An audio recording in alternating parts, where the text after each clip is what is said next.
I'd like to welcome everyone here and call to order the Lancaster County Council Committee of the Whole today. I apologize for my voice. If it gets too bad, I'll let one of these fine councilmen over here take over. Any volunteers? Would you please rise and join Council Lady Charlene McGriff as she leads us in our Pledge of Allegiance, followed by the invocation. I pledge allegiance to the flag of the United States of America and to the republic for which it stands, one nation, under God, indivisible, with liberty and justice for all. Let us pray.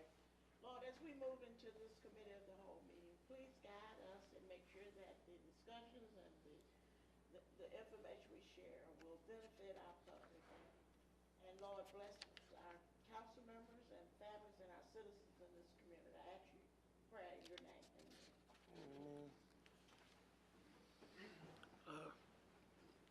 Amen. Let's move down to approval of our agenda. Do I have a motion? So moved. Second. Motion from Ms. McGriff, second from Mr. Mostello. All in favor, raise your right hand. We have unanimous approval. No one signed up for citizens' comments. And let's move right down to our discussion and action items, our comprehensive plan presentation. Ms. Ashley Davis. Hi, everyone. Thanks for having us. So the purpose of the presentation is just to kind of give you guys an update on where we're at on the comprehensive plan. So our consultants have been working on the baseline review. We also just completed the countywide survey. So they're going to give you kind of an update of where we've been, what we've learned, some highlights there, and then what we're doing moving forward. We're here if you have any questions, and I'll pass it off to Benchmark Consulting. Thank you very much, Chairman, members of council. Appreciate the opportunity to be here to give you a brief update. Since we last met with you in January, can't believe we're already in May, we've held listening sessions with a variety of folks that have various expertise about the county back in February, including Public Works, EMS, the Coroner's Office, MUC Hospital, nonprofit groups, the Sheriff's Office, Emergency Management, developers, county schools, the Planning Department, utility providers, economic development, a whole list of individuals that have given us a lot of great information into the process about the strains on county services, some of the issues, and then also opportunities ahead for Lancaster County. So we learned a lot from those meetings, and if you'd like details, we have a presentation on the website that actually we gave to the steering committee that has the detailed notes from those meetings. Public engagement updates, we've had a lot of public engagement. We haven't had any big public meetings, but they're coming up. But the survey had almost 2,000 respondents, and Bridget is going to go over that shortly with you to give you some of the details from that survey and the results. The steering committee has met 4 times, and we've really been putting them through it. We've had several meetings that went 2 hours or more, going through all the data. The next step of the process is to begin developing a draft vision as we continue to move forward. Public meetings that are coming up that we want you to be aware of are on June 9th and June 14th. And that's a Thursday, June 9th, and Tuesday, June 14th. The greater and southern Lancaster, if you recall, we're looking at planning areas because of the great geographic diversity of the county. We're focusing in on the Panhandle as an area, greater Lancaster, and then southern Lancaster. So the public meetings coming up will provide opportunity for residents to come out, learn more about the process, and to provide some input as we're moving forward. And details on those are yet to be announced. We're still trying to work out some details and the exact time of those meetings. The baseline information review, just to remind you, the State Enabling Act requires you to look at population, transportation, economic development, cultural resources. We have, once again on the website, lots of information that we've covered with the steering committee. I'm just going to hit some highlights with you. You're very familiar with the rapid growth. Obviously, the Panhandle has experienced the most amount of growth over the last 20 years. Looking at the chart here, you can see the county as a whole has grown by 34,000 people since 2000. Once again, most of that has been, in the Panhandle region, and actually the county estimate today is just over 100,000. When you look at the map to see what's going on around you, all the areas that are in that lighter green have grown from 31 to 100%. So Lancaster County, Union County, York County, Mecklenburg County, you're right there in that group of a tremendous amount of growth. And if you see the darker areas of green, those are 100% or greater. Those are most of your municipalities in and around Union, York, and Mecklenburg area. And if we were to sever off the Panhandle, it would definitely be in that 100% growth category. There's been a 476% growth in the Panhandle region since 2000. And speaking of the Panhandle, there's been 33,000 new residents in the last 20 years that have moved into that part of the county. Greater Lancaster population, there's been about 1,000 new residents. So, went up a little bit in 2010, a little bit of a dip back in 2020. Looking at southern Lancaster, there was a little peak of growth between 2000 and 2010, and then it returned to the 2000 population in 2020. These are not our projections. We're going to be doing that later in the process, but the state of South Carolina Department of Revenue has projected the county to be around 160,000 in 2035.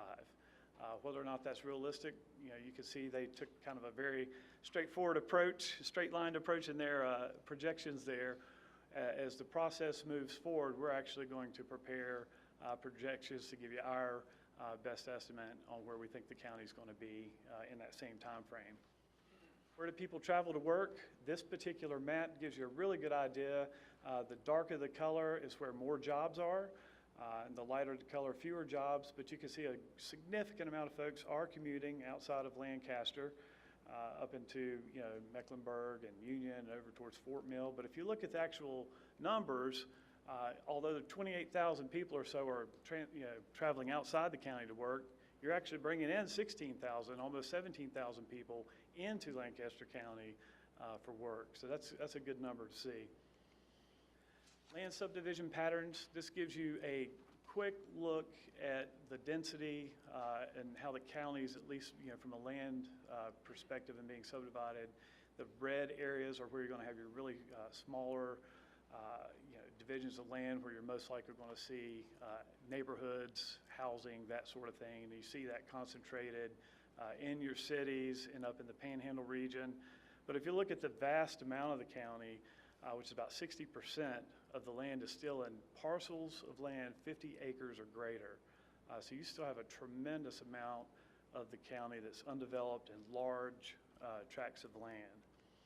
And as you look at the land cover, you can see that play out where you see the darker colors, that's where the concentrations of development are occurring. The green areas range from the darker green and forested land to cropland and pasture land. So if you look at changes over time, definitely the area that's sticking out is up in the Panhandle. Once again, that's not a surprise. And you can see there developed land in 2010. Not a whole lot up in the Panhandle, but if you look at the dark blue, what's happened since 2010, you can see a significant amount of land area that's been converted to develop. And in fact, almost 12% of that area has been converted to developed land. So that just gives you a snapshot of some of the key development things. I know you're familiar with a lot of that, but there's a lot of detail in some of the presentations, and just encourage you to go to the project website to look at some more of that data. Any questions on that before I turn it over to Bridget to talk about the survey? Yes. What was your source on the amount of people commuting into the county versus commuting out of the county for work? That'd be the American Community Survey Census Bureau. And then looking at That's right. this page, it talks about the forested land. Yes. So we actually increased our forested land from 2010 to 2020? And I think some of that was probably from pasture land that became unused. And a lot of times pasture land gets converted into forested land. As you see there, pasture land went down, so I imagine that's where the increase came from.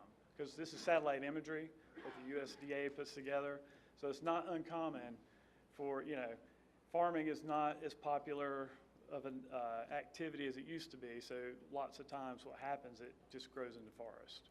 whether it's intended or unintended. Yes, sir.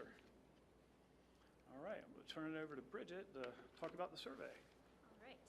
So hopefully you all got a chance to participate in the community survey, which was open for a month in March and April. We needed about 500 residents to take the survey in order for it to be statistically accurate. We ended up having almost 2,000 people take it, which is great. So we can basically say the results I'm about to share with you are relatively emblematic of what people in the county think. I'm not going to go over all of the survey results, but those are available on the comprehensive plan website, lancaster2040.com. All right, sorry, is this better? All right, so we asked people who took the survey to tell us where they live, and about 60% of them live in the Panhandle, almost 30% live in Greater Lancaster, and 8% live in Southern Lancaster. This slide shows in the parentheses the portion of the entire county's population that lives in each area. So you can see that there was slight overrepresentation from Panhandle residents, and slight overrepresentation from Greater Lancaster residents, and slight underrepresentation from Southern Lancaster. But honestly, the results are fairly accurate in terms of geographic location. We also asked residents to tell us if they lived in one of the municipalities in the county. About 3% lived in Van Wyck, 13% in Lancaster, 1% in Heath Springs, and 1% in Kershaw. Again, we had a little overrepresentation in Van Wyck and Lancaster, but then underrepresentation, or equal representation, Heath Springs and Kershaw. So essentially it's those unincorporated areas where we had in Greater and Southern Lancaster a little bit less response rate. We asked residents to tell us what they're most concerned about in the county. The number one response was growth and development, and that was followed by traffic congestion, schools, public infrastructure, public safety, and community appearance. We also asked them about how they feel about the recent pace of growth in the county. In the Panhandle, 82% think that the county is growing too quickly. In Greater and Southern Lancaster, the results were pretty split, with about a third of the population feeling it was growing too fast, a third feeling it was growing really well, and a third feeling it was growing too slowly. That, of course, depends on where they live in those areas. We asked people what types of recreation facilities they would like to see. 66% of the population who took the survey would like to see more greenways and trails. 61% would like to see more nature parks, and there was also a lot of interest in playgrounds, active play areas, and facilities for outdoor events. When you look at this by the response of the region, the Panhandle residents are most interested in greenways and trails, nature parks, and river access, while Greater Lancaster and Southern Lancaster are more interested in nature parks, facilities for outdoor events, and playgrounds. We asked people kind of a general question: if they were describing Lancaster County to a friend, how would they describe it? And a lot of people said it was growing, developing, crowded, it was friendly, beautiful, a little behind, comfortable, rural, and close to Charlotte. We then asked, what are the most important topics to consider in a long-range plan? And more than 600 people said traffic management. More than 500 people said growth management, which was described in a lot of different ways. This is kind of a summary of text responses that were open-ended. There was also a lot of comments about education in schools, parks and recreation, commercial development, economic development, infrastructure, and police protection and crime, as well as road maintenance, sidewalks, and multi-use lanes.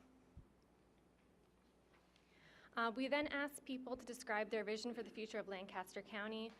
The number one response was to control growth or slow down development.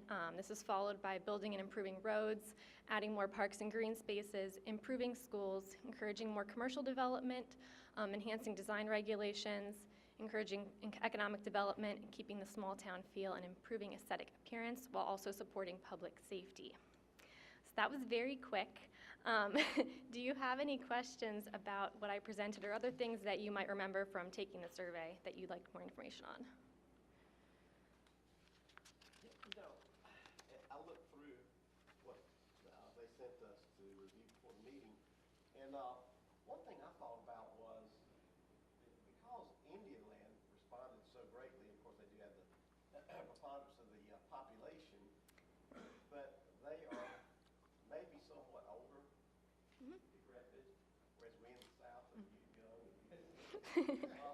But now forget that, but seriously, did you look at if the majority of the respondents were 65 and older, that cohort's going to have a greenway pickleball kind of attitude. And if you talk about the mothers and fathers with children, they've probably got a different outlook got the mighty millennials, they're gonna be working on World Free. So, did you kind of come to some sort of conclusion about those cohorts, how many there are, and then therefore how much weight should be put on these answers for what the community needs? So we didn't filter responses by age, but we did ask for age, and we did get that response. So there was, it wasn't overwhelmingly 65 plus. It was, I think, maybe 30% of the respondents. We did actually filter a lot of the responses by region because our steering committee actually brought up a similar concern about the Panhandle has Sun City and neighborhoods where they already have greenways and parks, and maybe they don't want them because they already have them. And so we filtered a lot of the responses by region, trying to get at, is there a difference in that recreation question by age? And there wasn't actually. There was more interest in greenways and trails from people in the greater Lancaster area than there was in the Panhandle, when you looked at that response specifically. Yeah, and I would just add, what we tell all communities that we work on these projects with, the survey, background data, steering committee, public input, those are all pieces of information, pieces of the puzzle. We're not going to base the plan just on the results of the survey, so we're definitely going to look a little deeper. The steering committee has actually asked us to look a little deeper and try to break out some of that data that Bridget just described. But just want to remind folks that, just because the survey says X, Y, or Z, that's just one piece of information that we're going to be looking at. All right. Okay. Oh, you want to move All on? right. Yeah, we had a couple more. Okay, a couple more slides. So just the last thing we were going to talk about was emerging themes. So as Jason mentioned, we looked at the background review, we looked at the survey results, and we've been meeting with the steering committee often, as well as the focus area groups. And from all this information so far, we've developed 8 emerging theme topics, and these are shown here. These are essentially areas that we're going to delve into deeper with the steering committee. We gave it to them at their last meeting, and we're going to start working on these and drill into what are the issues and what are we going to do with them, and start working on a visioning session. And so these are the 8 topics we're going to look at in addition to the ones that are required by the state of South Carolina. Following this meeting, as Jason mentioned, we're going to have the public kickoff meetings on June 9th and June 14th, and we're also going to meet again with the steering committee on June 6th. So that's what's coming up. That's our presentation, so unless you have any other questions. Did you look at when you give us a population, did you break it down by age groups or not? We did, yeah. If you go to Lancaster2040.com, we looked at, are you speaking of the survey results or just the general population? Just the general population? Yeah, we did. We pulled all of the age from the Census's American Community Survey, and so we looked at the median age, and we also looked at how many people are in each age group. I believe the age was a little higher than average in the county, but not significantly so. Yeah, well, I don't know what it is, but we have a lot of retired communities in the Panhandle. I mean, there's a high concentration. Yeah, I think the age difference in the median age between the Panhandle was a bit higher than the rest of the county, but that's all on the website. You can look through. Okay, thanks. All right, thank you.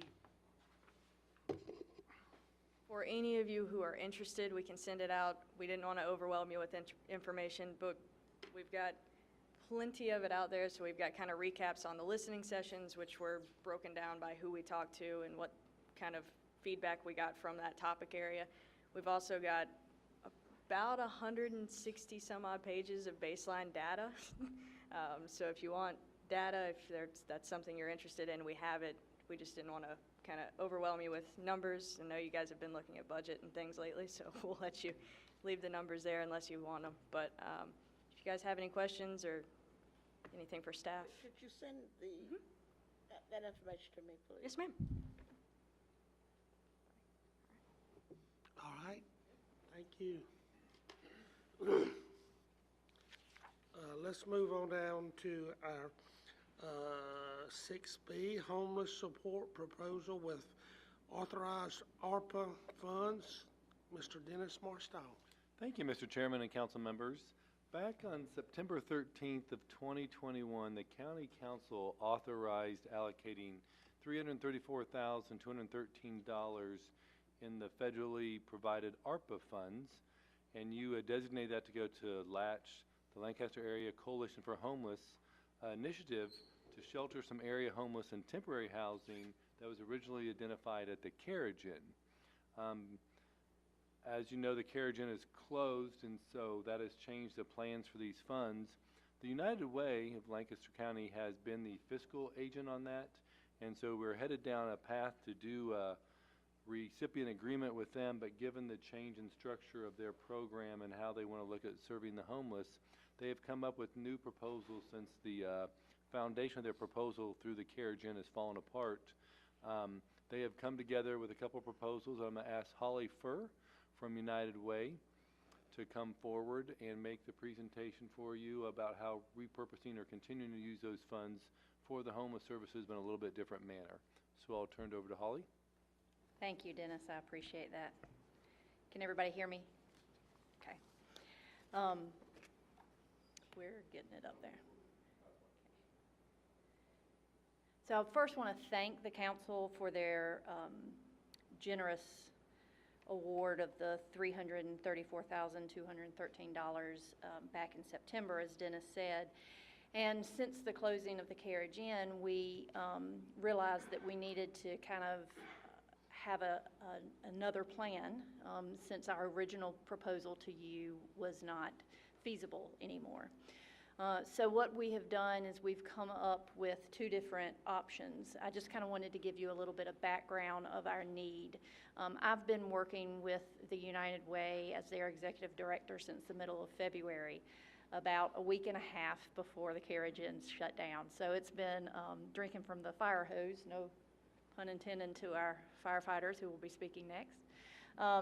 But we have had a ton of homeless people that we have been working with in regards to this. So we had our pit count, which is our point in time count in January, and that's just a one-day count. And between the individuals that we counted that day and the ones that our local organizations were working with, we had about 55 to 59 individuals.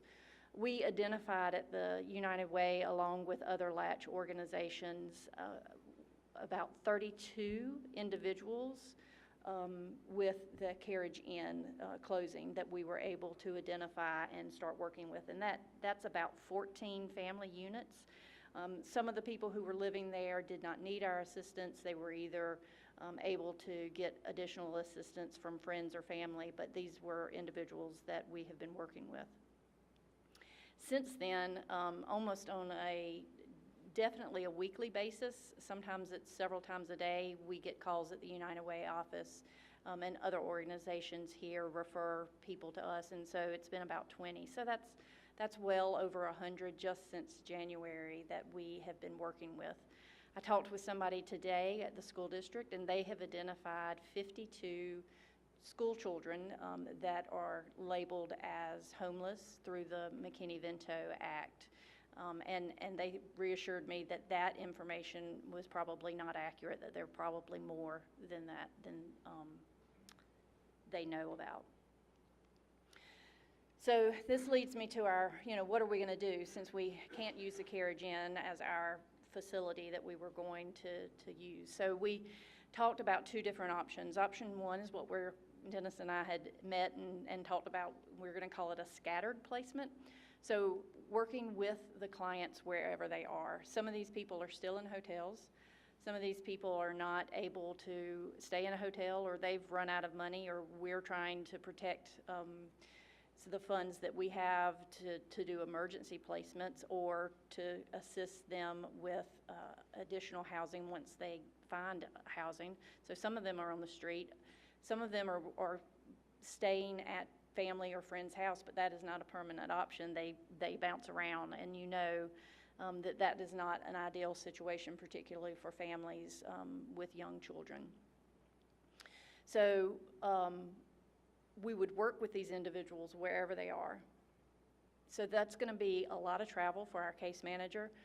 A lot of our homeless individuals are transient, and so it would be, finding where they are at that particular moment in time. We would not need as much security funding. My thought was it's still a good idea to link law enforcement into this program, but in the form of community policing, making sure that the residents, wherever they are safe, build that relationship with law enforcement. Hopefully that through community policing, individuals there could go and check on the families, make sure that they don't need anything. A lot of times that,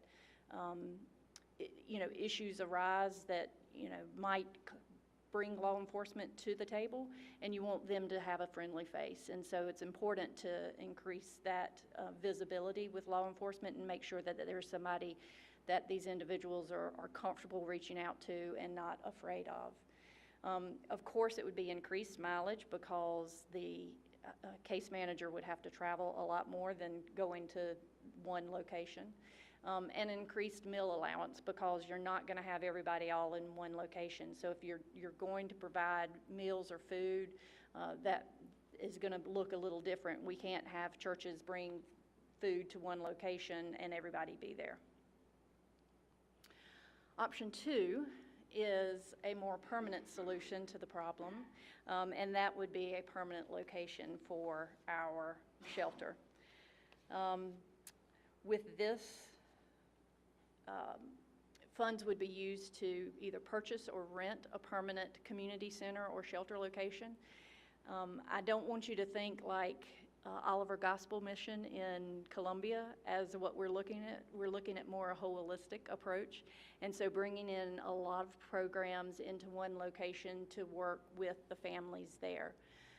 It would also be a way to provide temporary housing in case somebody who has a more chosen homeless lifestyle, but they need to get out of the weather, if it's going to be a bad storm or whatever, they might be able to stay there just temporarily.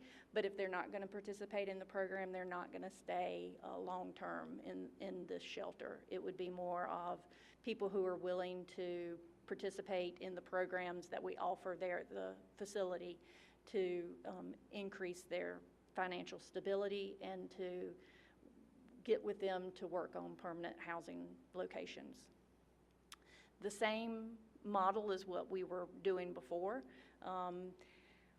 One of the things that I really want to go ahead and stress is while we're doing this, because it is going to take some time, we have been in conversation with a couple of developers and realtors that have potential locations, but there's going to be some renovations involved. In the meantime, I think it's important to go ahead and release the funds for the case manager so the program can go ahead and start with the case manager and allow those of us who have other jobs to be able to deal with that, with what we're doing, and we can have one dedicated person who's working with these individuals. One of the things that we have put in this permanent location is the potential of a shower truck. So one of the organizations that is part of Latch has been donated a shower and laundry facility truck from another community, and they need funds to help renovate it. And so I'm thinking that if approved, then some of the funds from our request here could go towards that and help them to participate. Now, this shower truck could be made available to the residents there at our facility and also throughout the county. So, they've already talked about going to different churches, businesses, or whatever, parking the shower truck there and allowing people to come in and use it. I will say, just talking with the individuals who have been living on the streets, this is one of the most stressful things that they experience is not being able to have clean clothes or to clean themselves. And they make do with water taps that they have access to, but it is certainly not ideal. And to be able to have a clean place to shower and wash their clothes would be a huge asset to them. So additional funds for this shelter would be obtained from businesses, fundraisers, Latch had a very successful fundraiser last year with Burns Ford. We had over $150,000 donated for a shelter. Those funds are still available. We have not been able to use them because we have not yet secured a permanent location. So our hope is if you select option 2, the funds that we have budgeted for that, which is about $250,000, would be able to enable us to find a permanent shelter and move forward. So of course, again, decreased security funding, those funds and programmatic costs would come from other funds as well as we move forward. We're also thinking about grants. My big picture is once we get a building and get it operational, show the work that we're doing, we can apply for statewide and federal grants, maybe through HUD. And I've talked to some people down in Columbia about that possibility. So I want to leave you with this before I open it for questions. This was the honorable mention. I know that y'all saw this at a recent meeting. This was the honorable mention from your art project, and this is Homeless Hotel. And in the paper it says, Graydon's few words about his homeless hotel concept hushed the full council chambers. There's a whole lot of people on the streets. They need to live a life like all of us can. And you know, that's what it's about. We all want a safe place to sleep at night, and that's what we hope as Latch to provide to the residents of our county. Questions? Holly, which alternative do you find best? One or two? My hope is to get a permanent location. I would like to. I keep saying that I'm putting it out into the universe, and it is going to happen. We've been hoping about it for years. We've been looking, and I just feel like the time is right. So you're saying I'm saying 2, but you know, I'll take 1. Within that proposal, she's identified 250,000 of that county money would go towards the shelter. Mhm. So the other rest would go to the case management, yeah. Yes. Mr. Chairman, my preference would be that we go with option 2. You know, I think the first proposal that we received, I mean, it sort of was like a Band-Aid on something, but if we could do a permanent shelter, then that gives us options long-term. I agree. Sure, I agree. I think that would be long-term. Speak last. You gonna speak last? I'm waiting for everybody to finish. Okay.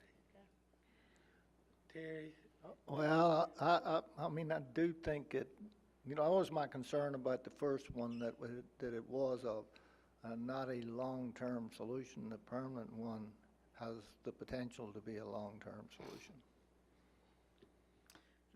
I agree with the rest of them up here. For long-term, it's even 250 and 150, 400,000 is still probably not going to get you there. But if you got that kind of starting point, I think you can, the community and the foundations around town will help you make this happen. Believe it or not, Holly, they said everything I was gonna say. Let the And record I guess show. they're finding a way for me not to talk. It's amazing if we can get you to a lack of words. And see, that's just it. If they would say what I want them to say, I wouldn't have to talk. I don't believe that. You're gonna say something nice. But believe it or not, I think option 2 is the best option. I think we need a permanent location because we have been having that conversation for a number of years. And the fact that you can't apply for state money unless you got a physical location. So if they have a physical location, they can apply for state money. And I'm sure we've got foundations, business in this area will help once we get this program off the ground. And I think this is what the community's been waiting for, a homeless shelter, a physical location. I agree. And I am 100% behind option 2. The other part of the equation is a request to release funds for program director. Is that? Case manager. Is case manager, is that a issue, or can we do that? Yeah, so the next step would be, you've already authorized the funds, and so what we're working on is a subrecipient agreement with United Way. And so based upon your feedback, I'll just execute the subrecipient agreement, identifying the budget as she's done, $250,000 for a permanent location, and then the remaining towards case management and other support services. Does this have to be accountable as an ARPA fund? Yeah, Or will we put this under the less than 10 million? This qualifies. qualifies. So it would be outside qualifies. the Yeah. 10 million general government. So, based on your input, within the authority you did with the authorization of these 334,000 in funds, I will then just execute the subrecipient agreement in the manner that you've all expressed tonight. All right, that what you wanted to hear today? Thank you. Thank you for what you do. I'm happy to, y'all.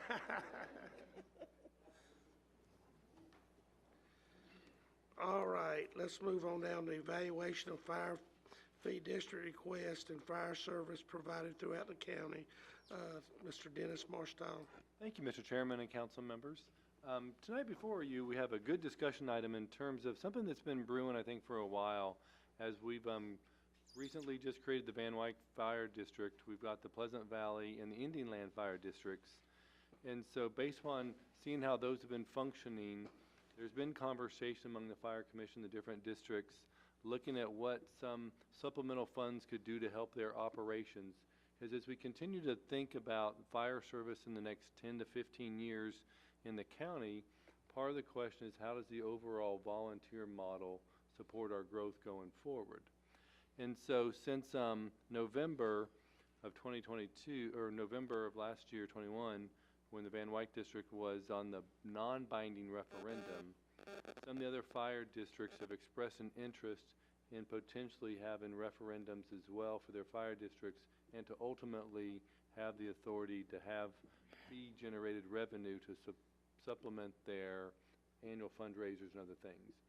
And so I think now is a good time that kind of forces the issue for council to think about fire service going forward. And so we've got some information that the fire service staff will present to you, and then open up the conversation and kind of think about what are the next steps.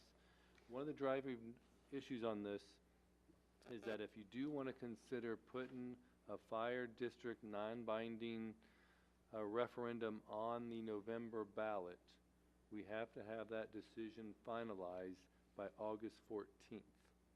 And even then, it's going to be a stretch, because with redistricting, to get every fire district identified with every voter, we've got a lot of work to do. But again, a non-binding referendum is what some of the fire districts have asked. And so we'll run through the current state of things, reference the Fitch study that you've all reviewed in 2019, and then talk about how you might want to go forward with these requests. So we'll turn it over to Britt from the Fire Service, his first time addressing County Council during his tenure with the county. So he'll kick us off. Thank you, Mr. Marshall, Mr. Chairman, and members of council. Like Mr. Marshall said, I am Britt Blackman. I am your train officer for Lancaster County Fire Rescue. And staff, we have got together and come up with a plan to look at the future growth within Lancaster County Fire Service. So before we look at the growth, I would like to first present you with our daily operations within the fire service. So first thing, we have 24 full-time certified firefighters within Lancaster County. 22 of those are headquartered right out of our EOC, which is centralized in our county. The other two, one is a full-time firefighter with the Indian Land Fire Department on a shift schedule, and then the other one is a Kershaw firefighter on an 8 to 5 schedule Monday through Friday. Of the 22 out of the EOC is 8 command staff and administrative officers, 4 fire marshals and inspectors, and then you've always heard of the 10 firefighters, the roaming 10 firefighters, which include 5 teams of 2 throughout the county. Currently, all 22 firefighters are Monday through Friday, 8 to 5 schedule with that. So currently, the way we currently have this set up with the roaming 10, we have the captain stationed at the EOC with his firefighter. And to stay within our span of control, we have 2 lieutenants and an engineer, and each of those have a firefighter with them. If you look at the model in the bottom left-hand corner of the screen, you'll see how we divided the county into 4 sections. Pretty much we like to call this a north, south, east, and west quadrant. And if you look very closely at them, you'll also see numbers. The number is pretty much like number 1 is a Monday, 2 is Tuesday, and so forth throughout the week. Our 10 will be roaming through each quadrant, so that way they will be going to the non-manned stations throughout the county.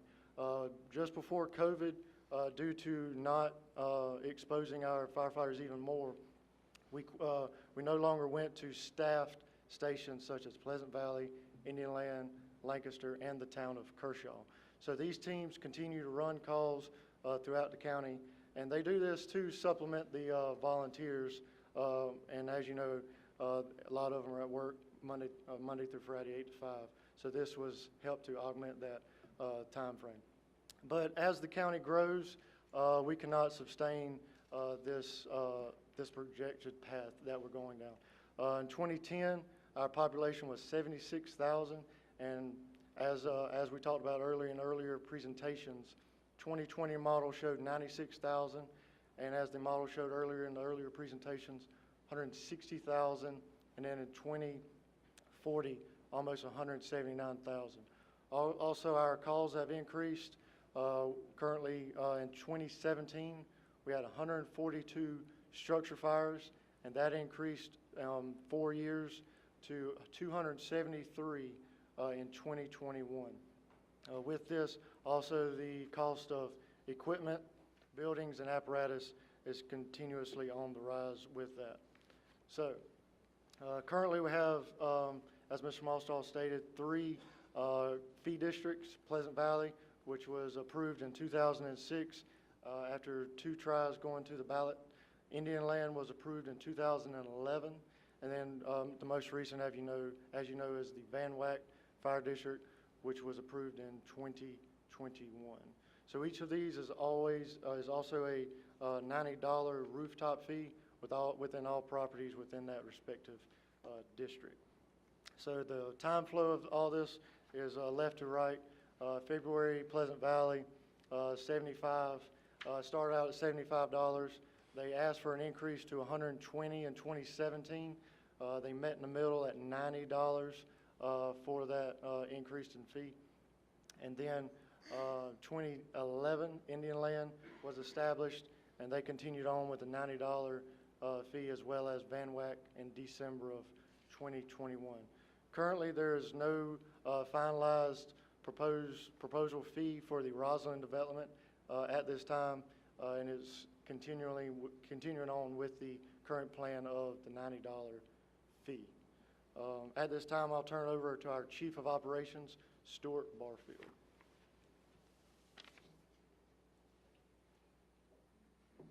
Good afternoon.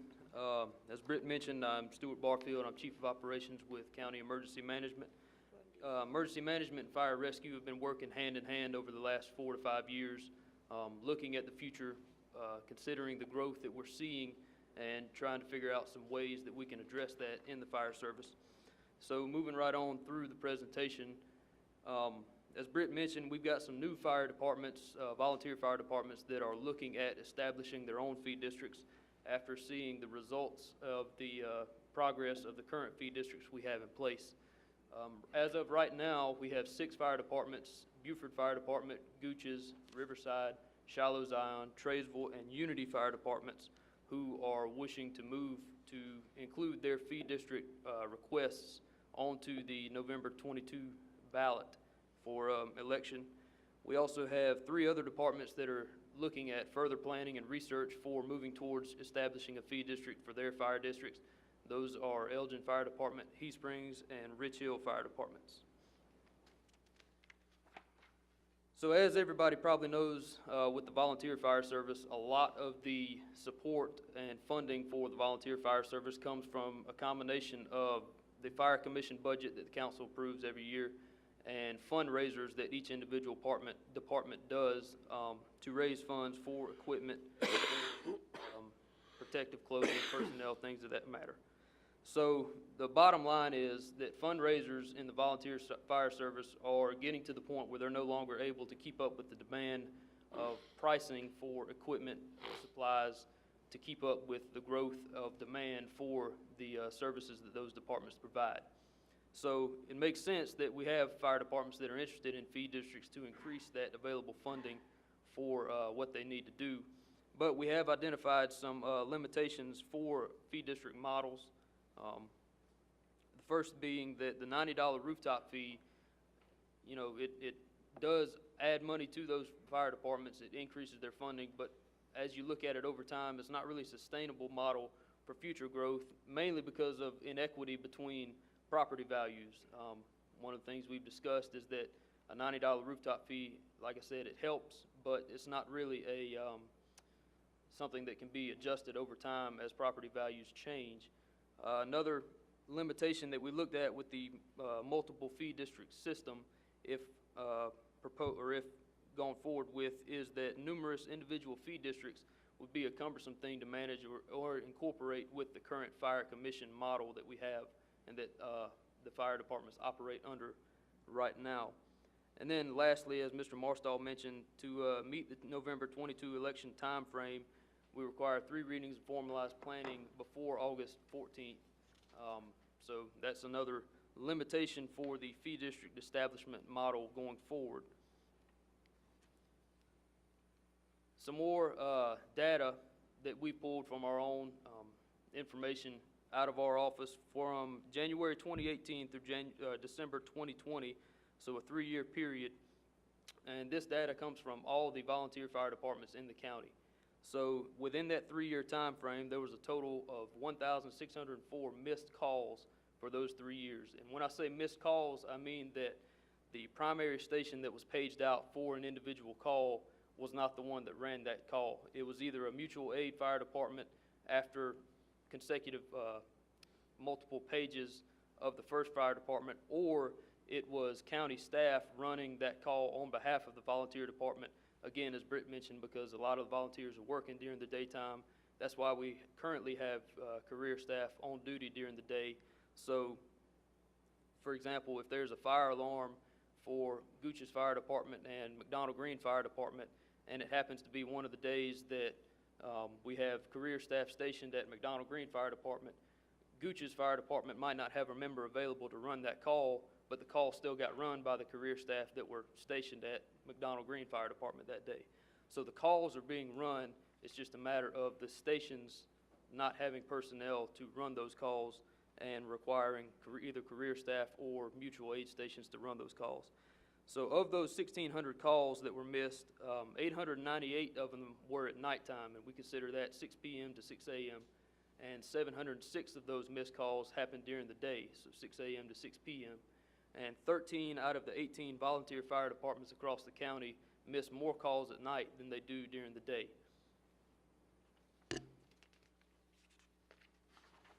So again, we mentioned the Fitch study. This is what we considered in pretty much all of our discussions and planning for what things we need to address as far as county growth and the capabilities of the fire service as it stands. So, as you know, the Fitch Fire Protection Master Planning Study was completed in February 2019 and focused on that continued growth in the Panhandle and across the county and looking at staffing capabilities compared to that growth, and then equitable and sustainable funding for the future and volunteer recruitment and retention. Those were the focus areas of that Fitch study. So looking at the Fitch study and its recommendations, we've come up with a couple of options that we think are things to consider moving forward. And one of those being the creation of a county-wide fire district. And I want to start off by saying, or make the point, I feel it's very appropriate to say that any district that is a county-wide fee district or fire district that would be established would not supplant or would not replace the volunteer fire departments. Even though there's calls being missed every now and then, the volunteer fire departments are carrying a lot of the burden of the fire service in the county. There's no denying that. Nobody's trying to replace volunteer fire departments or make them, not important because they are.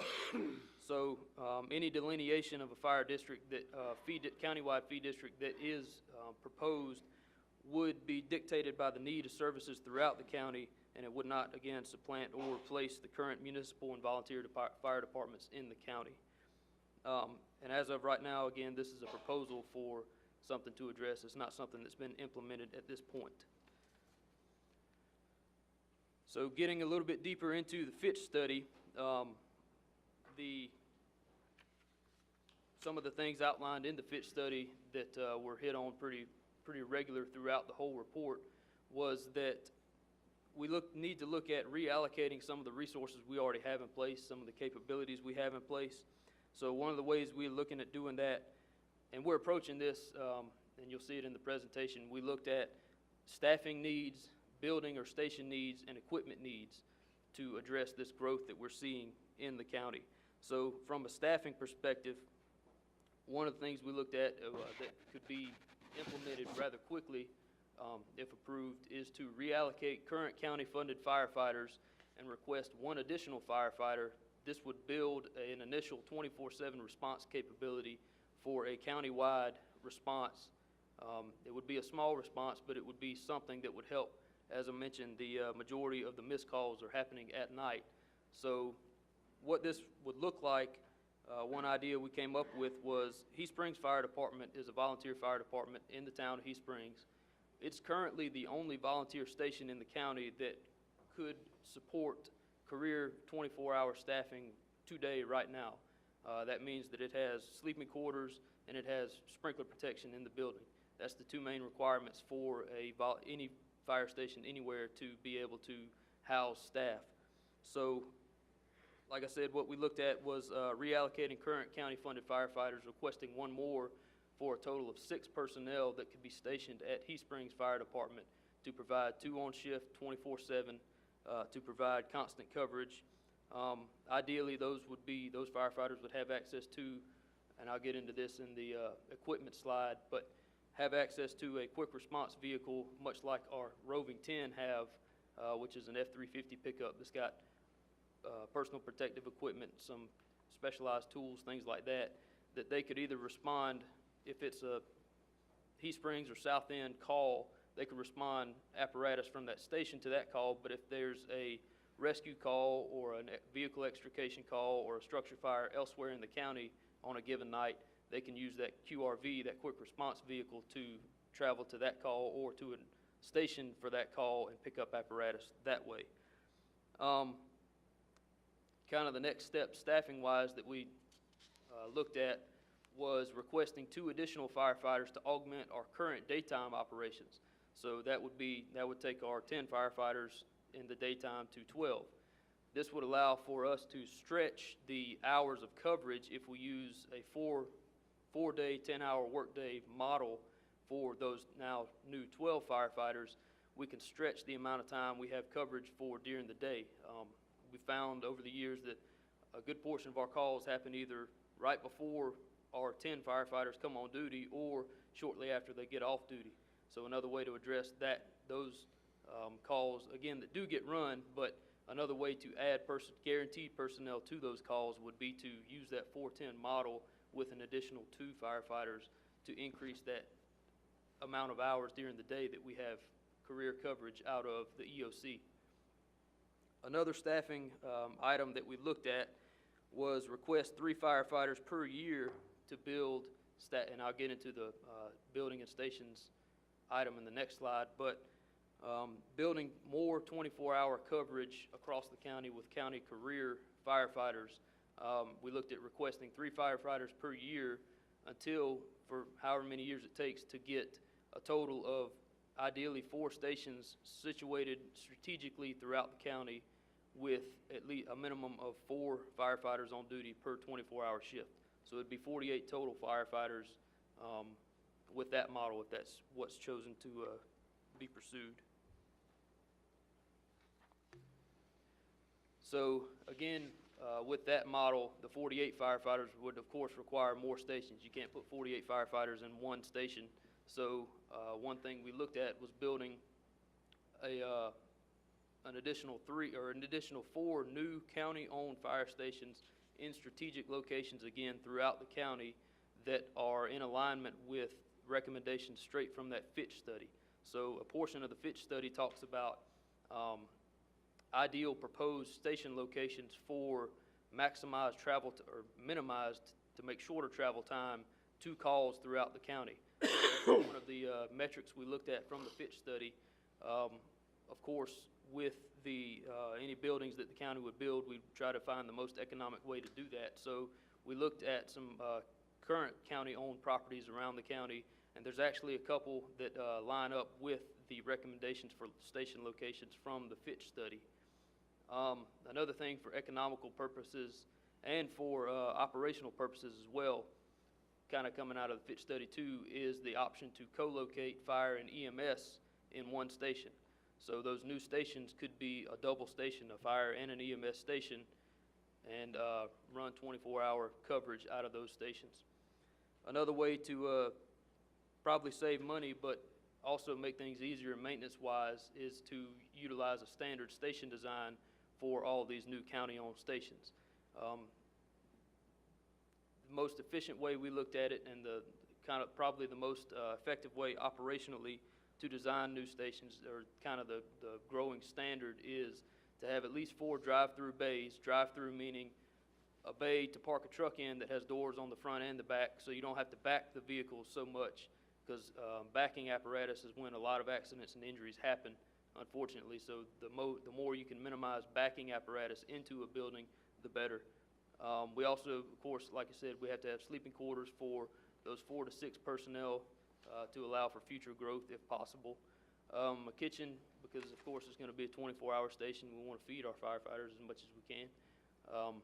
And decontamination showers, and at least a 4-acre parcel size is probably what's going to be ideal for the purposes needed.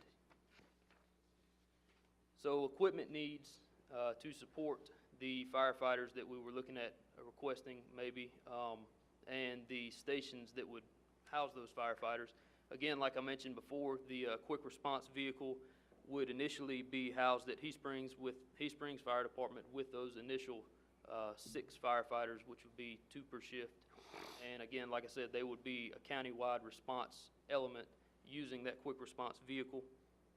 One way that we could possibly fund this is to incorporate this with the current staff vehicle or / brush truck rotation purchases. Each year we try to purchase at least 1 staff vehicle, which is usually an F-350 pickup, and purchase a new one for a staff member and roll whichever the oldest one is out of the staff fleet into the volunteer fire departments to provide them a brush truck or a grass fire truck. We've actually completed that process. Every fire department now has a brush truck through that program, so we're looking at replacing the oldest models at this point, which would be the Beaufort Fire Department brush truck is an F-250. So we're looking at continuing that cycle. That's a way to provide that F-350, possibly. And we would also look at requesting 4 engines to be housed at, if the county built 4 new stations, we'd got to have apparatus for those stations. So we looked at purchasing 4 engines and build them out with rescue capability to increase the capability of those vehicles to make them more efficient as far as operations and needs.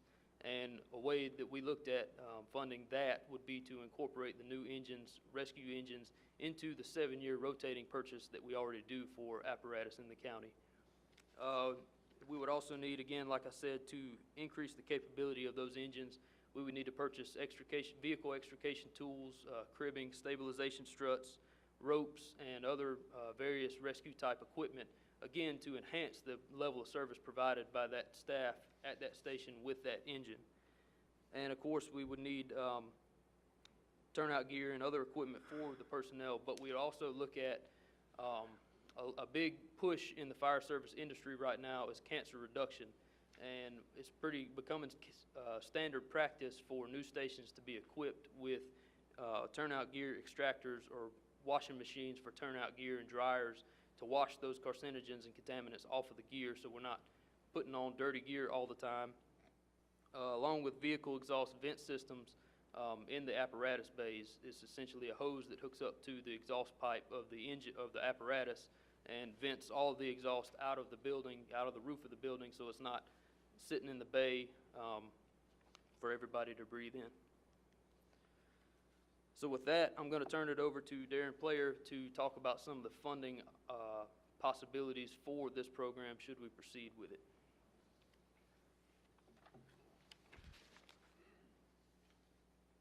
Thank you for giving us the time to come before you and present this. You basically have two options for funding. One we're already using. Everything we do right now, I think, comes under the Title VI funding, which falls under Act 388, and you're aware of that.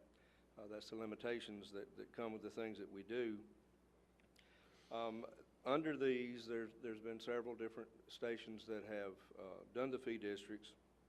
Some of that can be done under Title VI by either petition of the majority of the landowners, which the stations initiated that, but then you all as a council, or the councils that were seated at the time, decided to do the referenda, and that was actually all of the eligible voters in those particular fee districts. And so that was the way that was done, and then council did the rooftop fee based on square footage. Right now that square footage is at 2,500 square feet. Over time, in one of the other slides earlier, we had presented that the fee district stations, Pleasant Valley and Indian Land, particularly Pleasant Valley, had requested the $75 original fee go to $120, and at the time, council chose not to do that. They had also requested that the unit of measurement that we use in the commercial buildings from 2,500 feet go down to 2,000 square feet. That was not taken as an option. So the unit was left at 2,500 square feet, and council determined that they would take the fee to $90. A little bit arbitrary, but that's what council decided at the time. That is proving to not be sustainable for them right now. Both of those fee districts who have coverage 24 hours, 7 days a week right now, they're going to have trouble as we're moving forward maintaining those staffing levels that are necessary to do what they're doing, plus increasing them as they move through their plans. And they've got some things that they've shown you over the years as well. The other availability funding mechanism in the state of South Carolina is Title IV. The courts have determined Title IV does not come under the limitations of Act 388. It describes the abilities of the county to establish and operate and maintain systems for fire protection. The council can create and dissolve. Basically anything council creates, it can uncreate if it decides to do that. It allows the use of ad valorem taxes, or as we commonly say, millage, to be levied to fund payment for everything that needs to be funded. The funding would be used for both building stations, purchasing and maintaining the equipment that's necessary to staff and to run out of those stations, along with hiring of the career firefighters. We're in a time of transition in this county. Those times of transition in every jurisdiction that's ever happened in are a little bit chaotic. It also ends up with some friction because there's always interests that are already established, there's interests that are attempting to be established, and then there's the best that needs to be done for the public. And depending on where folks' opinions lie is where that friction can arise from. So the county must provide also for the administration of that fire protection district if you do it under Title IV. And you can do that either through an administrative department, or you can decide to devolve that responsibility to a 3 to 7 member board, which I think you would be able to appoint based on that. Things for future discussions are going to be, we need to consider the fee district request for the November 22nd election. We probably really need to take the next 9 to 12 months to engage with the Fire Commission along with other stakeholders to evaluate those funding methods and those requests. The concern that I have had, and I have shared it with the Fire Commission, so there's no secret, is that the funding that's available based on the $90 for the fee districts in the stations that are requesting those will not accomplish coverage as far as guaranteeing personnel to be able to respond. It will allow them to do things with their buildings. It may allow the purchase of equipment that the Fire Commission budget does not afford them the opportunity to do. But as it stands, it will not put people on the street. It will not put firefighters and guarantee a response. So my concern as the director of the fire service is that if we're taking money from the public, they're going to expect response. And if we're not providing that, then we're going to lose credibility. That's a concern. It's hard to get it back if you ever lose it. Y'all did a study a number of years ago that showed that the fire service had an 82% approval rating in this county. We took great delight in being 1% higher than the sheriff. So we enjoyed that, and I've used that a number of times with him. But the public respects us, and they appreciate what we attempt to do. And in no way are we trying to do away with what we've got, but there's got to be an augmentation. There's got to be some things that have come on to make sure we're able to continue that, because our population's not slowing down, and these numbers show that. So we need to talk about a future for our service for the next 5, 10, 15 years. That's why these young men are speaking to you tonight or today, because my time's limited. I've been here a long time, and I've seen a lot of change. Steve and I are the same age, so we both, he started at Elgin, and I was at Belltown, and we've seen a lot of change in this fire service. Billy's the same way. He was a chief at Antioch for years and years. So we've seen a tremendous amount of improvement, growth, opportunity.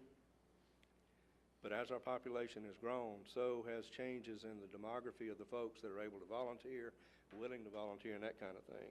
So then we've got to talk about resources that are needed to meet our expectations.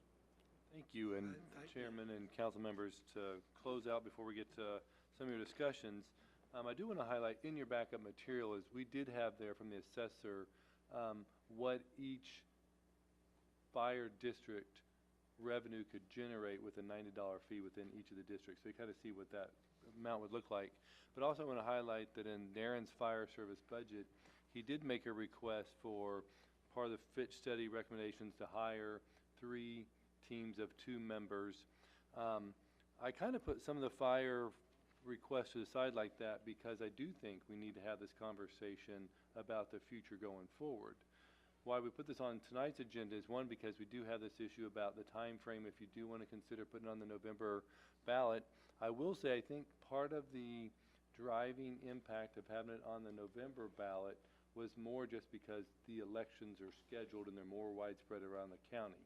If you want to wait until November 23 elections, there are still some municipal elections, some of the towns and the city, so we can still do that. I just think people thought it may be easier, maybe less cost. So there's really not a pressing time driver as I look at it. I know there's an interest in trying to generate more revenue, certainly, and quicker is some of the interest. But again, the November ballot was just kind of, I think, more ease for the general ballot going to be out there. Also, Darren, what is the total number of firefighters serving the county with career? Is 230, how many is it? Yeah. 240.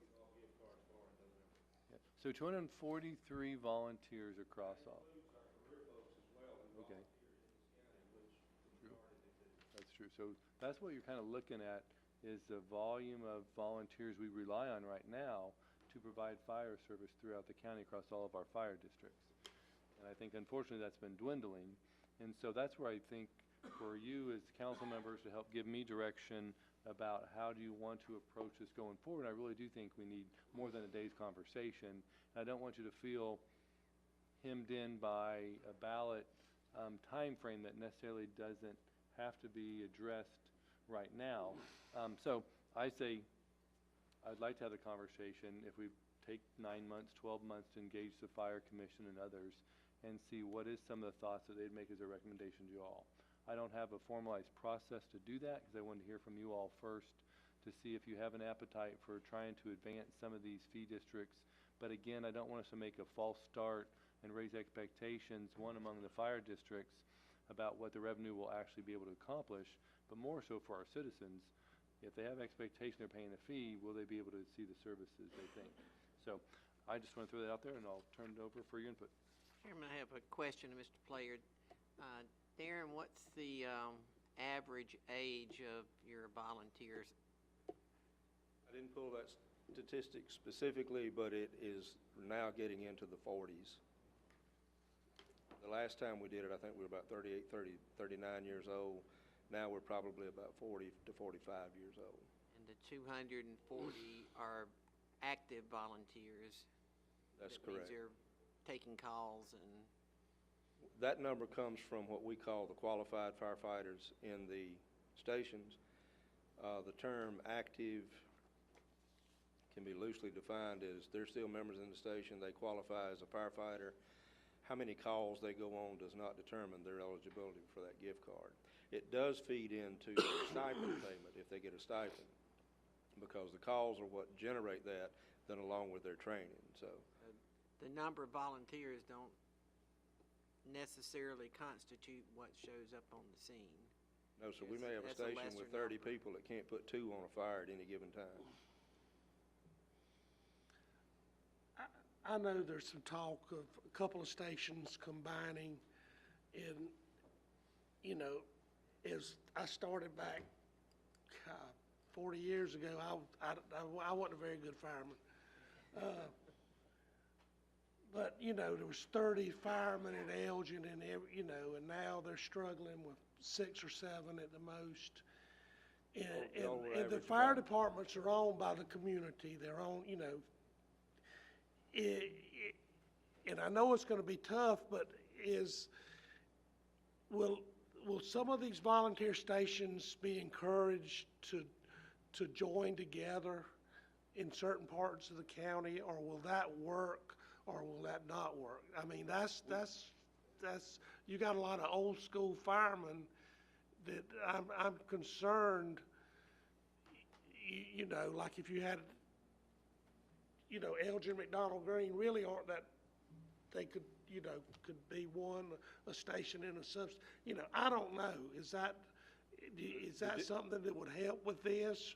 Or is that The districts are laid out in this county almost perfectly for the way the Insurance Service Organization rates us. Okay, So that probably 95% of the county, particularly the inhabited part of the county, is covered by a fire station within 5 road miles. Our ISO rating is a countywide rating. The only part that doesn't take part in that is the city of Lancaster. They have their own rating. okay. But everything else is out there. So the answer to your question is yes, they could combine, but we would still have to keep the district set up, meaning the station positioning. The lines don't really matter in the grand scheme of things as far as ISO is concerned. The lines would matter if you establish a fee district, because they have to be defined as part of the ordinance that you would end up doing, and it also has to be defined as part of the question that goes on the ballot, because we've had to do that for the 3 that have already gone into existence. I've actually talked to some of the stations, I won't bring names up today about that, about maybe combining so that they could get membership availability to actually get a response going. And depending on where the call would be in the district, they would go to one station to get the vehicles or to the other station to get the vehicles. So the members would be members of both stations. They could maybe change the name to one so that we understand they've combined. Years and years and years ago, about the time you and I were starting in this, Charlotte Road did combine with Van Wyck, and that was over the fact they wanted a truck, and to get a truck, they had to combine to do that. But that'll be up to the individual fire departments. You'll have to make those decisions. It would be up to them to a large degree. At some point, though, if the service is not being provided, council is given that responsibility. At that point in time, you all would have to make decisions, or whoever's seated at the council would have to make decisions on how we're going to move forward. I do think that's part of the future conversation, or to better lay out for you all what you have for options, because you do have options as structured as you want countywide, and you also have options on how you fund that countywide. And so this is just kind of the first foray to get to lay the land what's as is, and then we can talk about some of the options. If you want to support consolidations or how you look at things, certainly you have a lot of options based by statute that was referenced. So there's a lot of ability to. And there's one thing I noticed as we were going through our slides, and I was involved in this from the beginning, so I'm going to take full ownership.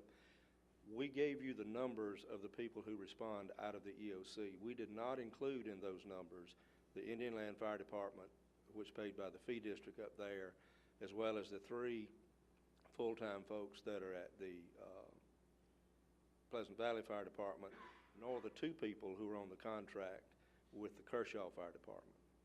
So technically, there are 44 career fire service people in this county. All of them are county employees.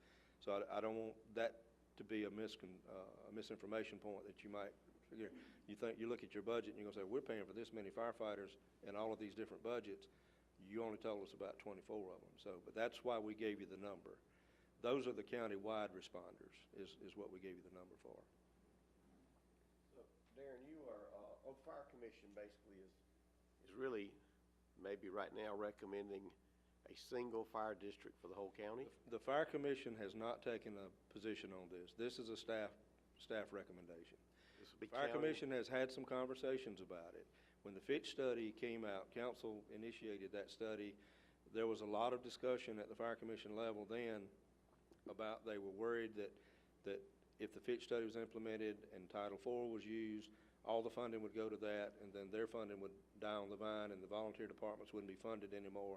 That's why we want to be careful to say, we need that volunteer system.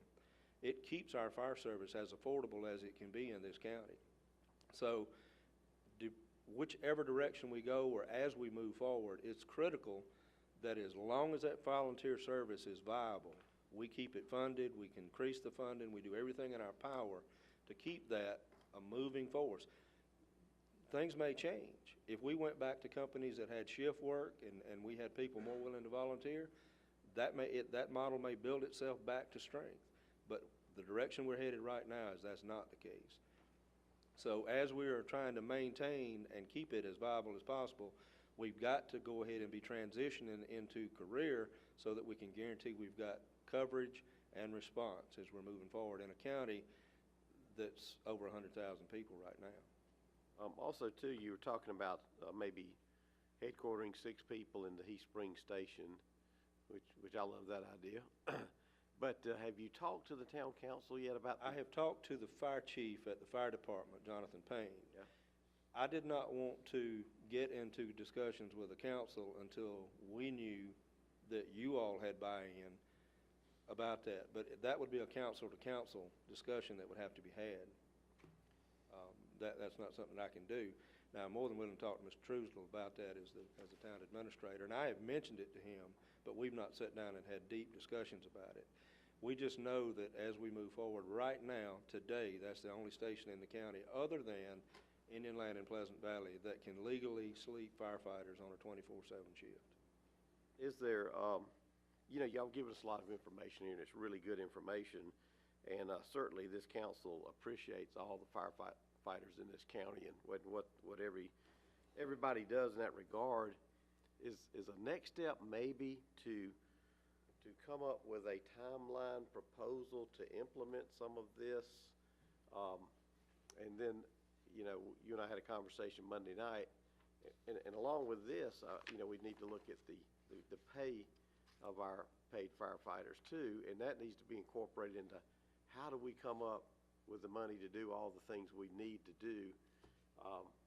So we got equipment, we got locations, and I like y'all saying 5, 10, 15-year growth, because I think that we need to identify what growth is going to look like in 15 years as the way of numbers, and it might be at some point in time we buy land knowing we're going to sit on it for 5 years, knowing we're going to need that at some point in time.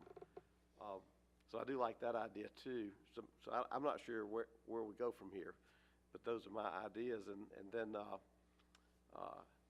I guess the only other thing I'm thinking about in what y'all said was combining EMS with the fire department. Is that really a good idea? Well, what we're talking about is 2 agencies under the same rooftop. That's an efficient way to build. It would be 2 different living quarters, and the EMS would have their own bay, the fire department would have its own bay. Like a duplex. Absolutely, yeah. So, but it's an efficient way to do it because you got it all under one roof. And if we're coming up with a standard plan that we have an architect design for us, and the initial design understanding is this will be our plan, not the architect's plan, then we can move forward with that standard building once every time, Steve knows this, every time you build a house, you know how to build it more efficiently. Yeah. If you're building the same house. You know, and y'all are looking at maybe 4 acres per site. Unfortunately, at the soccer complex in East Springs, of that land that was rezoned for the soccer complex, there was 2 acres rezoned for EMS station there.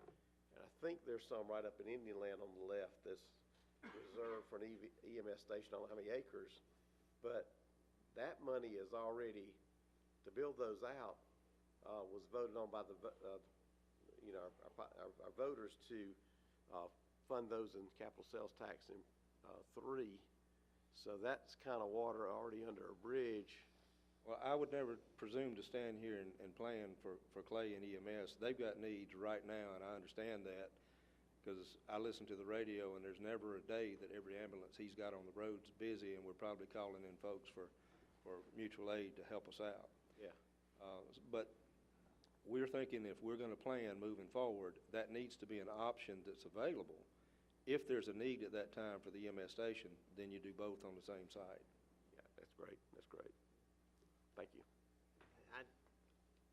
I agree with Mr. Player that you definitely need to have sleeping quarters for separated because EMS is on a totally different schedule than the firefighters, and you don't want them waking each other up, and you won't have very good efficiency in operation at that point in time. I think when you crank those vehicles up, you're going to wake the other side up, but I don't know. When good insulation goes a long way. There's a lot of moving parts that are gonna have to come together, and You know, great information, and where do we go from here? I just don't know. I mean, you gave us a lot of good information, and we know what our needs are. We've been talking about this for years, and what our needs are. We've got to have a plan, some sort of plan, in order to, how we're gonna solve this, even the reduction in volunteer firefighters, because 5-10 years from now, it may be totally different. At 243 now, when I started on council, it was in the 300s. 600. 600? Yeah, it probably was when you start on council. Yeah. Well, I was thinking 300 and something. You've been on here a long time. I only been on 2 years. No, I've been on 12 or 13 years, and we see the reduction coming, so we really need to have a plan in place that's going to at least move in the direction of solving our problem. And can volunteer firefighters work together with paid firefighters? The issue always is, as you transition, when you begin to incorporate career people into response, there are volunteers who won't respond because they'll say, well, they can do it. Now, if they hear it go bad, they may get up and come on, but they won't respond initially. I don't know of any jurisdiction that's ever found a cure for that. But at the same time, that can't be a reason that we don't do anything because Absolutely. a lot of them are not getting up and going to the call now before we have career people everywhere. So I think we have another issue here is we got Indian Land and Pleasant Valley that are both in the need right now for additional funding. But, we're talking another year off before we really pull the plug on this thing. So I think we need to have discussions there as well and figure out what we're going to do with the interim. as you're doing your budget, you really need to consider for them to increase that fee. That's what you're having to work with right now. But increase that fee. I don't think that comes under Act 388. I'm not sure about that, but I think you can increase the fee because it's a service. We can increase the fee, and we'd have to vote on it as part of the. You do. I would assume that would be an ordinance, wouldn't it, John, or just it'd be a revision to the existing ordinance. I think you put it in your. Will it be a part of our budget, or will it be a separate piece? It might be incorporated into the current budget, but if not, you'd be a mandatory ordinance. Fees, I think. Yeah. You It could adopt be that with your budget. So particular to Indian Land and Pleasant Valley, they have enough funds in reserve to get through this year. And again, this goes back to, we're talking about merger, we're talking about requests for districts, we're talking about the fit study and more career positions. That's why I want to take these next 9 to 12 months to figure a lot of this out. So I do think for Pleasant Valley and Indian Land in particular, they'll be financially stable this year. Then we can take the opportunity and say, is there a need to increase their fee, but how does that fit in with the overall goal of 5 years of what you want to do with fire service? So I think we'll have a more thoughtful, strategic options for you during next year's budget conference. At this time next year, if we engage the fire commission over the next 9 months to really map out what the next 5, 10, 15 years look like. Yeah, I think as we have these discussions, we're gonna have to have a short-term solution, a midterm, and a long-term solution. Because we're not gonna be able to do it all at once, but we gotta step into the waters, but we gotta keep the people that are already there in the water with their head, nostrils about this far above the water, keep them operating until we can work out the perfect or a near perfect system. I don't think we'll ever get a perfect system. I would tell you that I think their nostrils are under the water, but their feet can touch the bottom and they can jump up to get a breath every once in a while. Go ahead. I do agree with the volunteers, we got to try to pacify or whatever, we got to keep them, we don't need to lose that. That's been our fire service for all these years, and we need, whatever we need to do, we need to incorporate the volunteers in there and try to keep that. I think that's big that we do that, we plan with them in it. We do need these paid firefighters stationed, around the county that can respond. That has been the best shot arm for the fire service that we've had in a long time. I mean, the ones of you don't know a lot about the fire service, but these guys, I mean, they could be anywhere and that call comes in, they coming, You can count on that group gonna be there. And that's been a big shot, and it's helped the daytime stuff considerably. So we definitely got to keep going toward that, getting more of those, putting them around the station. And the 4 stations we build, that you're talking about building, I mean, you're talking $15, $20 million. We definitely would have to bond something like this, because the county can't just up and buy that. We definitely have this about a bond to do it. But I would like, I don't know where, are you talking about replacing some stations with them, or 4 more separate places? The 4 stations that the Fitch study calls for would be county stations, manned by county career firefighters. They may be in a district, but they would not be that district station. We have the issue, and have had the issue on occasion, because the county doesn't own any fire stations. If we have career people in there, we are at the mercy of whichever chief happens to be sitting there. If they're on good terms, everything's fine. If they decide they want to be hard to get along with, I can end up with my firefighter sitting on a hard metal chair in the front of the bay, whether it's 100 degrees and 98% humidity, or 20 degrees and the wind blowing. So that's why, as we're moving forward with this, it's got to be county-owned stations that we're putting these career guys in. They will still go to the volunteer stations. We'll still do that rotation so that we're covering the equipment that's there. I get very little complaints about the firefighters. You're right. I think most everybody out there appreciates them. But there are occasions to where we get a chief that's got an ego and they decide, I'm going to tell you how you can be in my station, and they don't grant access. And it's difficult when that happens because we have no recourse. But Darren, who owns the equipment? The equipment is all pretty much owned by Lancaster County. Even when the stations buy equipment, it's still with money that we budgeted. They have access to tell us how they want to spend it. Within the volunteer fire department? Yes, ma'am. The only thing the county does not own is the building and the land. I think on the Fitch study, they called those areas hot spots, didn't they, Darren? I'm sorry. In the Fitch study, they called those areas that needed extra service and The stuff heat map hot hotspots, spots. yes.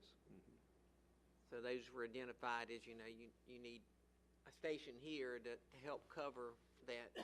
And we've looked at those numbers, and they're still fairly accurate. Remember, the data in the Fitch study was gathered from 16 and 17. It was compiled in 18, and you all got the report in January, February, if I remember right, of 19. So it was the very beginning of actually, you got that right before COVID started. So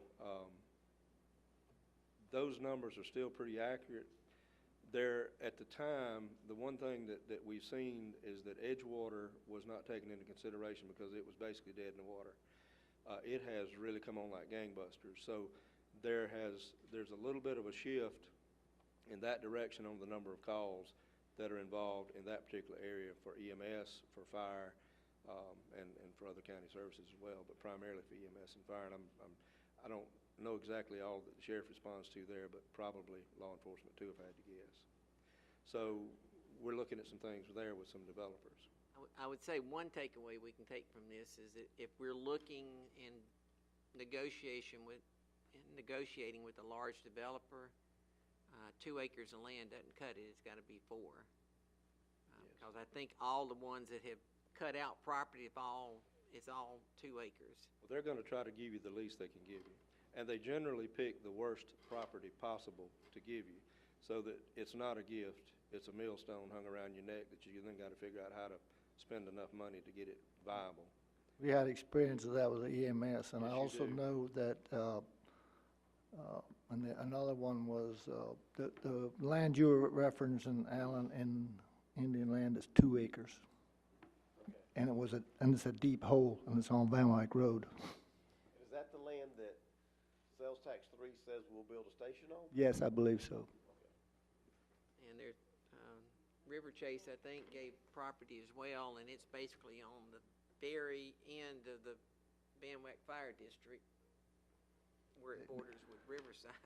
They actually said they would build a firehouse on River Chase, but it had to be called the River Chase Firehouse after the 250th house is built in River Chase. And there's 200 lots sold now, so that's getting a little closer. It is getting closer, but we're a long way from building permits, because we pull those numbers. Okay, a couple more things before we wrap this up. I agree that we gotta show improvements with this, show the citizens that this fee is worthwhile, you know. And I commend, Indian Land and Pleasant Valley, they have done that. Everybody up there, I have my kids live up there, and they all real happy with the fire service up there. They see that they're quick, and so, you know, if we do that, we're gonna do that down here. Also, we need to make it a county-wide effort to try to show that this fee is working. That is a two-edged sword. They have established a really good model there for service, and the other people in the county have seen that. They won't be able to get that based on what's available in these districts with the fees. And I would say that's a concern for the citizens up there. They're paying this $90 fee now, and I suspect that they would pay more, but they might be a little leery of a county-wide thing. That's why y'all are elected. You can answer that. Even with the money there, you know, improvements, I'm saying is quicker response times or something, you know, with the paid guys getting there and stuff, getting on scene, getting trucks there quick.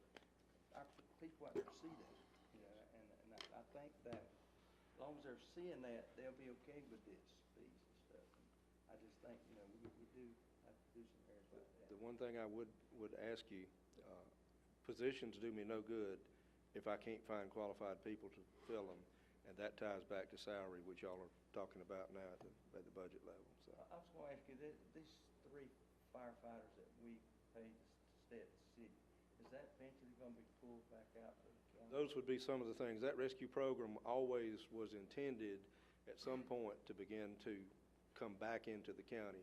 That's when they talked about the reallocation of funds. That would be part of that. There are time periods that we have to make notifications as to we're going to do that. When y'all set up the agreement with the city council to do it to begin with, I don't know where the agreement, I never saw the written agreement, but there was a time period, I think a year's notice by either party if they decided they wanted to stop doing that particular thing.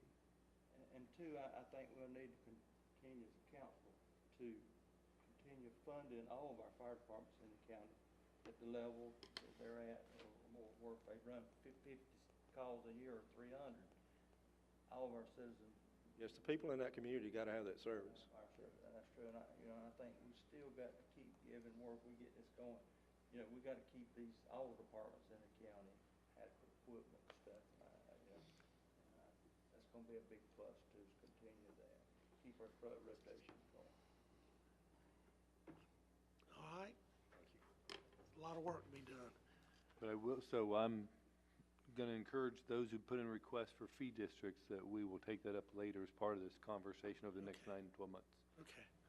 All right, let's move on down and wrap this thing up. Discussion about deteriorating private roads. Mr. Dennis Marstell and Mr. Jeff Cato.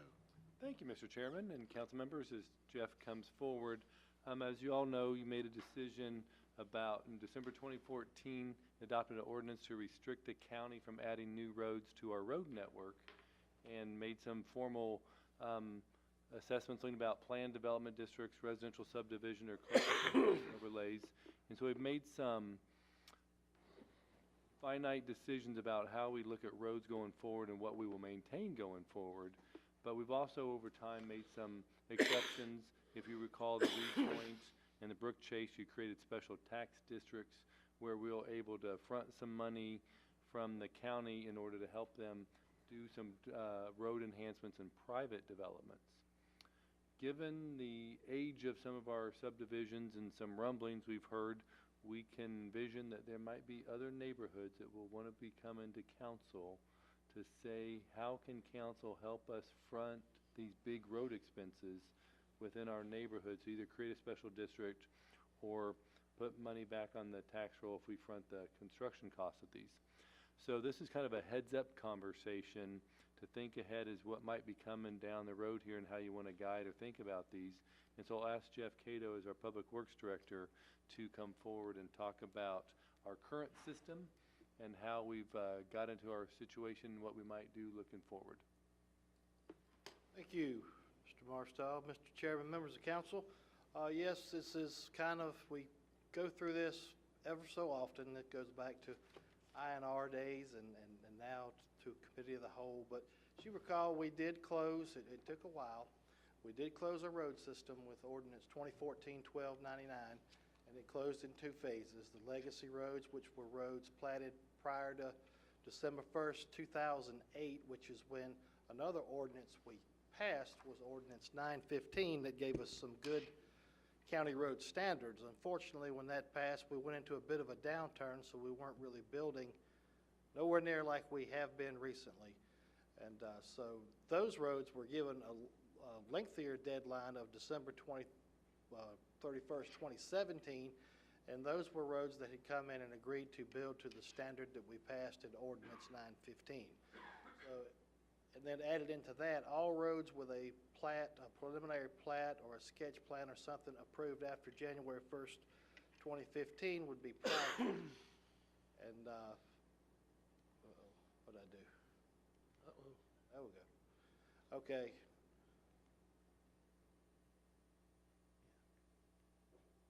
So, with that, you now have all private roads. We all know that. But again, like I said, even with private roads, things start to deteriorate. And we have had a few exceptions, and one being that couldn't make the 12/31/17 deadline was Reed Point. So we created a special tax district, which had a special election within the development. An ordinance was created which accepted the roads into the county system. A funding source was engaged, and then the county administered the contract to that work. So those roads were fixed. Reed Point was a little different funding source, as it was, I believe, based on a millage. And a prior one, prior to us closing the road system, was the Brook Chase development that had a developer that abandoned it and left the property owners there stranded with roads that were substandard. So and at that time, we were talking about closing the road system. So again, we did the same thing, incorporated a special tax district, and that one was for about 13 years, $225 per home. We are getting, as Mr. Marstall said, there is some, we get questions all the time about, we explain the process. It is what it is. That ordinance has closed the road system. We do not accept any more, but sometimes they'll come, to council more likely at the end to get an answer, but staff gives them that answer. But it's just, that's the system now that we have in place, so. One thing about this, though, is like I said, you have different types. You're going to have some developments out there that are private now, and we've been talking, I keep hearing like 15 years and stuff we're talking now. That's about where we are if you think about it. We've gotten to the point 15 years ago to this point now where I think some of the numbers I give y'all say, hey, we now have more paved roads that were accepted by the county, most triggered by the cutting off of accepting the roads and the newer developments that came in that we did accept. So we now have more paved roads that are county maintained. If you look 15 years from now, we're probably going to have, if this ordinance stays intact, more private roads than we will county maintained paved or gravel roads. And we still, like I said, in some of our more rural setting type districts, we do still have those. I like to say they come in bunches, but they usually start in our office. Somebody will call and say, why doesn't the county maintain my road? Or y'all used to maintain my road 40 years ago and quit. So, we go through that process as well, but those would have been legacy roads, but again, they were capped by the same ordinance. So unless someone has definite proof that we can take and get a legal opinion on that, hey, this plat does say this is a county maintained road, those roads are closed off as well. So that's just where we're at. But like I said, if the county were to start back taking roads, I really think the special tax district is probably the only way to get them repaired, because especially if it's a newer, like a subdivision, one of these private developments. We had a meeting with a developer today, and they told us that, hey, are establishing an HOA, they're going to pay fees. And that's great. We're glad that that's happening, but I can kind of guarantee you that those HOA fees aren't going to cover major road rehabilitations in 15 years. I just don't think that would ever happen, but that's where we're at in the game. So we just wanted to bring that to you all, and I'll make myself available to any questions you may have.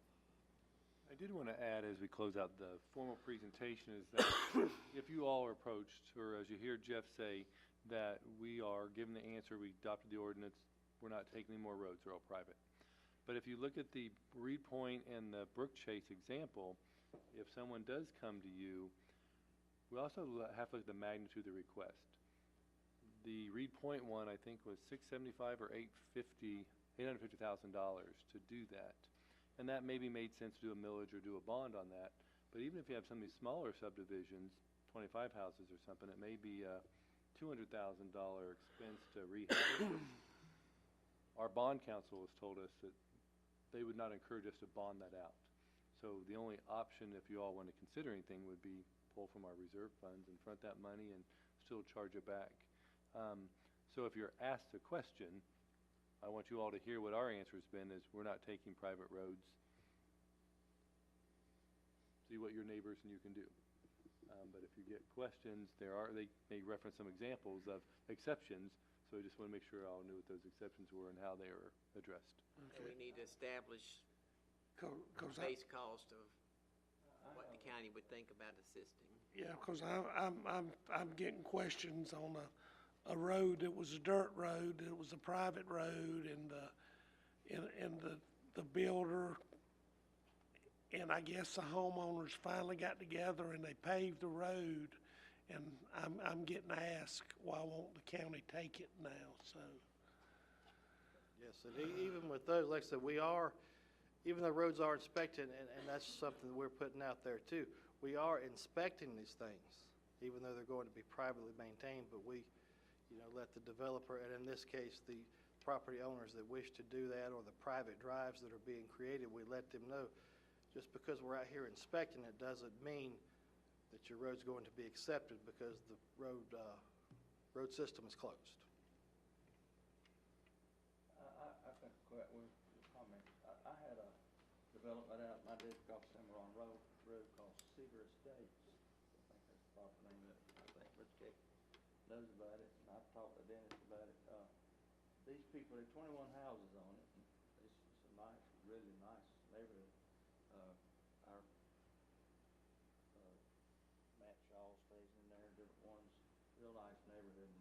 but they got done wrong by the developer going in there and putting just a little bit of asphalt with no good base. They really don't have a HOA like most, you see in that, in Indian land, stuff like that, the watch stuff and all. This is just people that's come in there and build houses, bought lots and built on their own. Now they got crumbling roads, and they kept asking me over the years, you know, our road is, we need to get the county to come fix our road. I said, well, that's a private road, you know, we can't. And so they approached me about what could they do, and I told them that we have done a couple in Indian land where they could do a bond, and then the county would put it back on their taxes. You know, they divide it up to 21 people or whatever. So, and we checked on that, and they interested in it, but it's like I was going to run $200,000 to do it, but the bond people are not looking to do that little bit of the money, so they still live in a problem here. I mean, I don't know what we need to do as far as helping people, because there's gonna be more of these coming. There are a lot of them out there in neighborhoods that's crumbling, that's gonna be coming in with the same issues, so we're gonna have to do something sooner or later, but if, like Mr. Marstall said, as far as the county have funds to do it, I reckon they add interest rates, something, whatever the county does, and then they'll apply it back for several years. I don't know what the right answer to it is, but that's something we need to look at. I don't know if Jeff has any comments on anything as far as what people can do other than a bond, but like I say, you know, if it got $750 million road, a bond would do, but people with 21 houses ain't gonna be able to afford it. I mean, it's so high they couldn't pay it. You get $1 million road or something, but, this one's gonna run 200,000.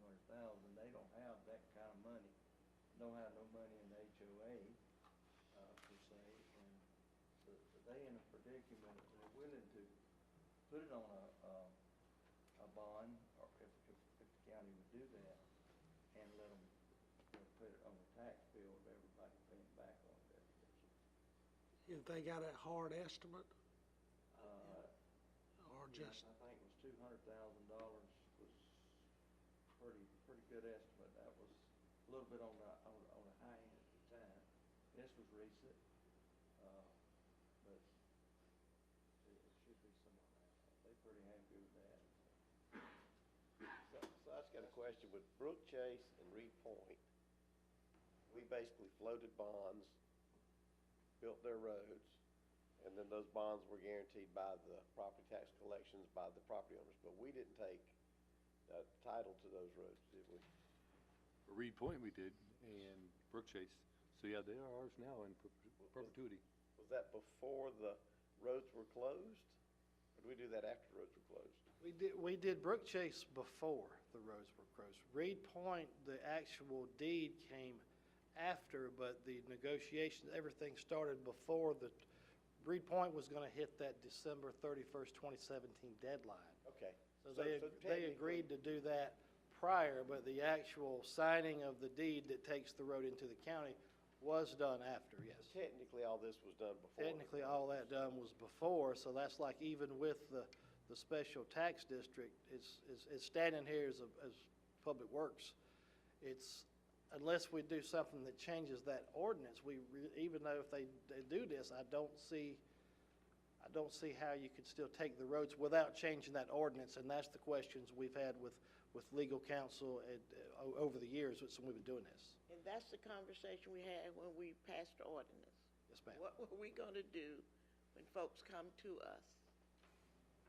We talked about that. I've had people come to me and I just say, we don't take roads in. That's what- I mean, that's the bottom line. That's Now, the way it Jeff is. and I've had conversations a couple of times where somebody says it's county road, and I call Jeff, and Jeff says, I'll look into it, and then he calls John DeBose or Marstall or Willis, and then they come back with an answer, and that is the way to do it, because that If way. we do, we're gonna start people in line. Yeah, but if they come back and they say it's just dirt road and it is a county road, then Jeff will treat it. But Yeah, if he we- comes back we've and it's got something to not, fall we back just on. say sorry.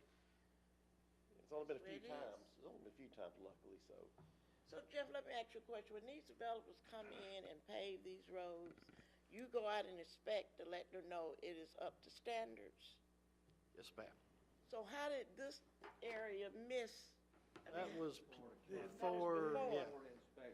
This was That was way before 2008. Okay, Yes, ma'am. okay, okay. In other words, it wasn't Jeff's fault. This is a legacy road. There was that a lot didn't of get- them. yeah, that didn't get took into the county in time. Now, a legacy road is different. That's a different conversation. Well, I'm calling it legacy because it's old. That would be a legacy development that was prior to 2008 that possibly could have been considered legacy Before, okay. before, and then, yes, but Because we had a cutoff. it is two separate conversations. The private ones that are coming in now, you're looking at probably, I mean, they're brand new now, so they should last a long, long time, but eventually, they're gonna come and say, well, you know, why aren't we public roads? We might not hear it, but that should be coming. The legacy ones, yeah, we deal with quite a few of those because all we have is what we go by, but on some of the ones that we can assist with, like I said, we get the legal opinion, we find the actual whatever there is. And most of your legacy roads have no right-of-way deeded or anything. It may have an old 1948 plat that says county road on it. So we get that to our legal folks and let them make that determination. And then we let, you know, the county administrator know, say, okay, we're going to start on the next cycle bringing this one back in. Hasn't happened very much. Usually our research shows that there's not really proof that it's a legal road, but we have had instances where it has showed that it was. And then when I got on council, and y'all probably done the same thing, y'all probably know more than I know about this, but Jeff or either Steve Willis gave me a list of county roads, so that helped me right off the bat when people called. I can go on that list and start looking. Well, I don't see it on your list, Bo. You bet. Good luck trying to figure out how it's going to be a county road. So it's just one step to sort of help get to the answer to the It's people. just a question we're gonna have to continually answer. Yeah. All right. And the answer now, we're saying from staff, as long as you know, and what you all are saying is, we have an ordinance that they're all private. I'm okay with it. Just want to check in on that, so, thank you. All right. Thank you, Mr. Cato. Thank you. And with that, I think You need a motion. We'll wait on Mr. Honeycutt to come in and give us. No, I'm on my No, we're way. not gonna wait on Mr. Honeycutt. Oh, come on. Do I have a motion to adjourn? Motion to adjourn? Motion to adjourn for Mr. Carnes. I have a second. I have a second from Mr. Mosteller. Yes. I have a second from Mr. Mosteller. All in favor, raise your right hand. This meeting is adjourned. I know they had to pull it out your bill.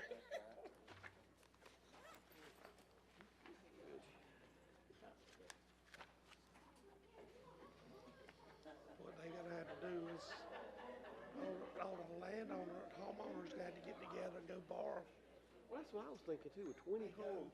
They go get them a $200,000 mortgage on the road. But even still, with a $200,000 road for 20 people in a nice neighborhood, all they had to do is borrow $10,000 each. Now, some people are gonna say, this house goes, well, I'm right here, I don't need but a little bit of road. So let's proportion out where the guy back in the back pays more. You gotta do it as a group and probably. I know, but again, they'll argue within the group that let the guy in the back pay more because he got more of a road deed than I do. Nice work, thank you. Well, I gotta head to the house. I got. Oh, really? Go back to Rock Hill? Oh. Sound better. Mike gave me a list.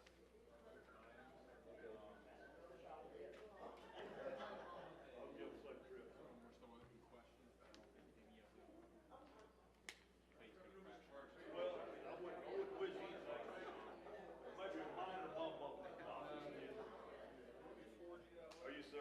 All right. Sorry, I missed your call. That's okay.